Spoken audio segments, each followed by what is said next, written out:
njegovo zgodovino in pod tekstom grafičnega bienala nekako, ko bi rekla, naravno okolje za tako zbirko. Zdaj pa prosim za besedo gospoda Gostišo, da nam predstavi, kako je zbirka nastavljala in kaj posebej.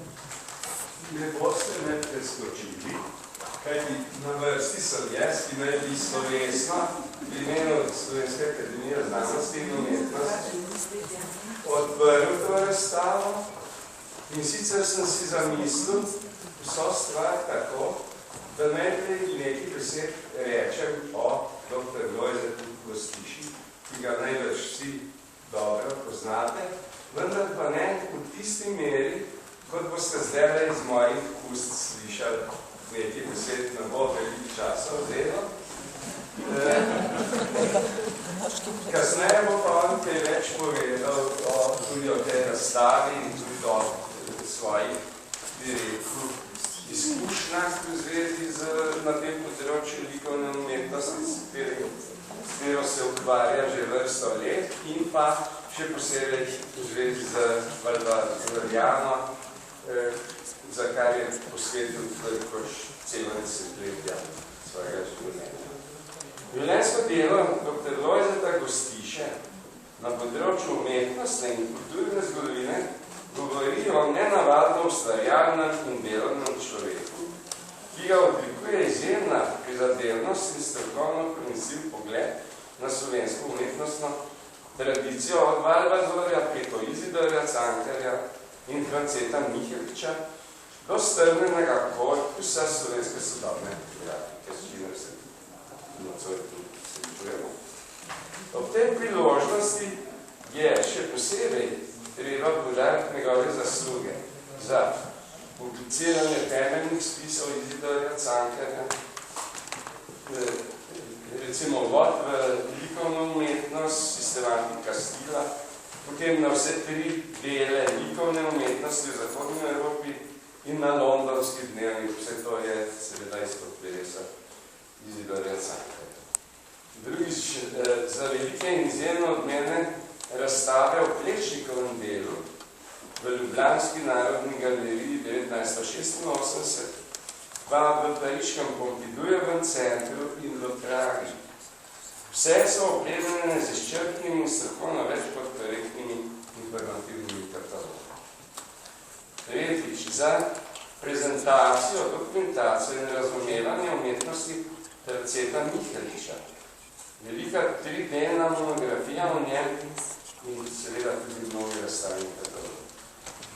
In četrtič, za veliko serijo sodobne slovenske grafike, ki jo je zbral in uredil posebej za SAZU in predstavlja najbolj reprezentativno pobudo te sodobne slovenske umetnosti in en del tega je danes tu razstavljenega, vsekakor pa ni celota, toliko o tem bo dr.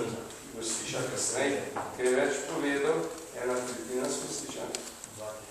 Še posebej pa treba v tej priložnosti se z občudovanjem ozreti na vse tisto, kar pomeni njegovo objavljanje in strokovno komentiranje Valvazorjeve likovne zapuščine. To je bil 1988 ob 300-letnici izida stave Vojvodine Kranjske pri nekdanjem republiškem vodstvu SZDL osnovan poseben odbor za državno proslavitev dogodka, je bil med njegovimi ustanovitelji, sami tega mogli odpraviti. V Ljubljanski narodni galeriji v tej priložnosti pripravil veliko razstavo Valvazorjeve zapuščine, ki se sicer hrani kot Cidelmo v Zagrebu in je bila takrat pravo odkritje. Po letu 1991 in razformiranju blagoslovljene SZDL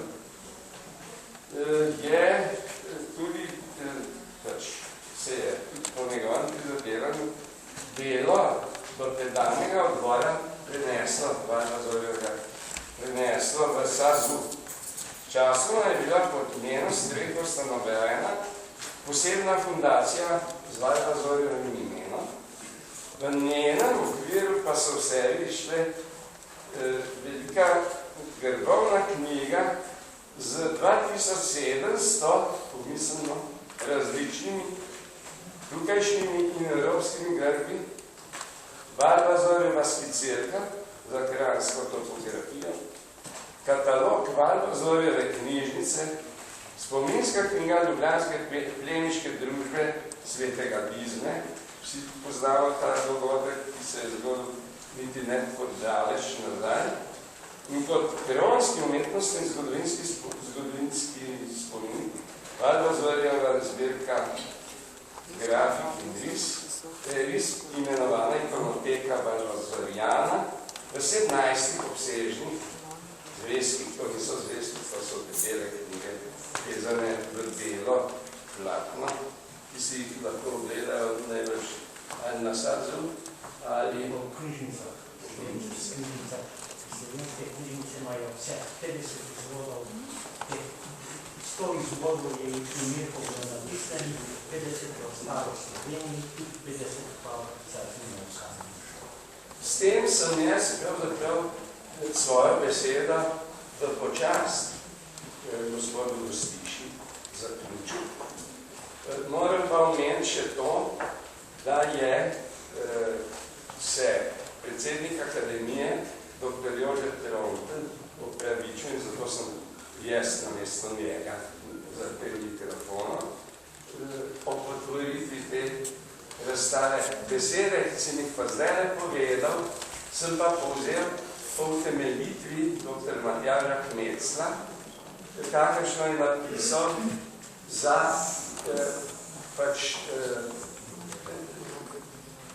za svetništvo Sazuja, kajti on, dr. Gostiša, je postal svetovalec Sazuja na tem področju. To je bila ta utemeljitev za doktora, pa mogoče tudi. Vse drži, za karkoli je bilo, kajti Kmeclova beseda je tukaj zame bila utemeljena, predvsem na njegovem poznavanju dela in seveda pojma, kakršnega predstavlja dr. Lojze Gostiša. Lojze izvoli.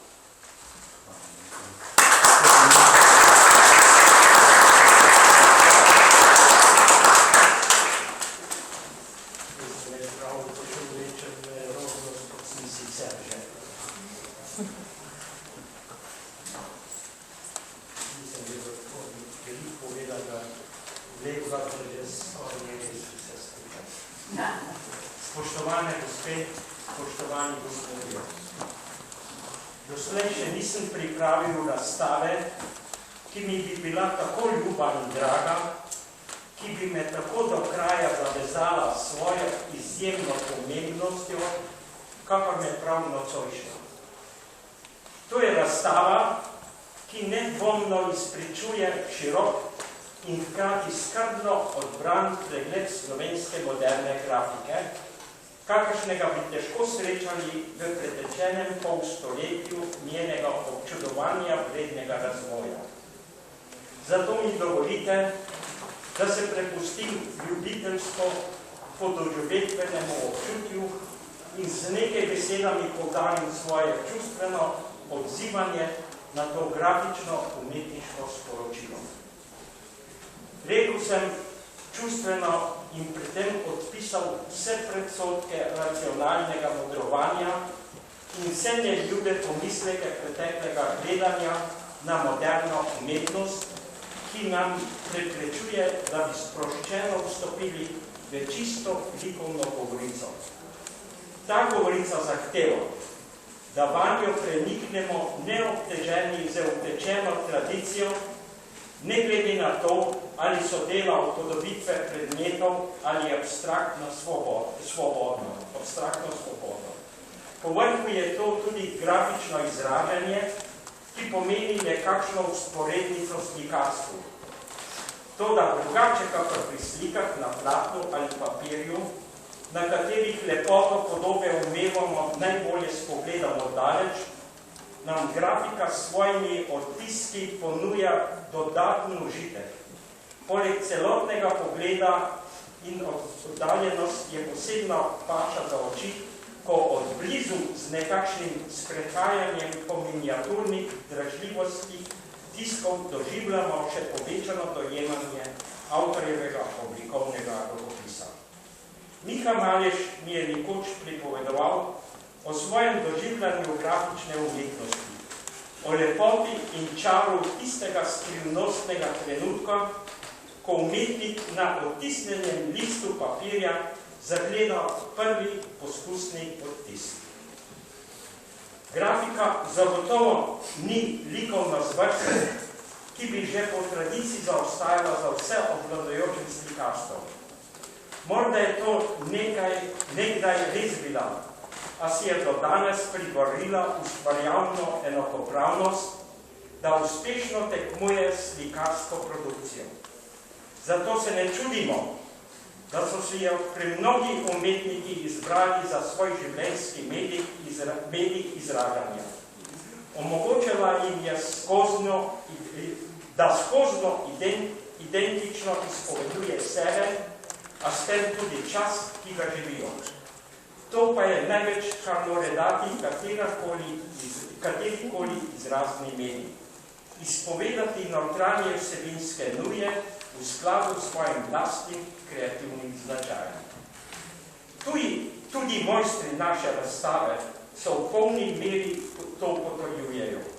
S prilagajanjem domišljene ali občutene vsebine in s tehnično virtuoznostjo so se dotaknili tistega ustvarjalnega dometa, ko mojstrovina preraste velikovno umetniško stvaritev. Povzpeli so se do polnokrvne kreativce med tiste redke izbrance, ki niso samo povabljeni, ampak tudi izvoljeni v svet umetnosti. Takšne torej ne zgolj registratorje vidne stvarnosti, ampak obdarjene poete, lahko bi rekli profete, proroke, ki s svojimi stvaritvami zavestno ali podzavestno generirajo prisluhe, privide, skratka občutja, ki niso zdaj ne odprej, marveč prispodabljajo novo resničnost. Spoštovani, naj vam iskreno zaželim, sproščeno in brez predsodkov vstopite v poezijo teh grafičnih izpovedi, da bi mogli v polnem podoživetju občutiti čarobno, katarstično moč umetnosti.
Hvala lepa.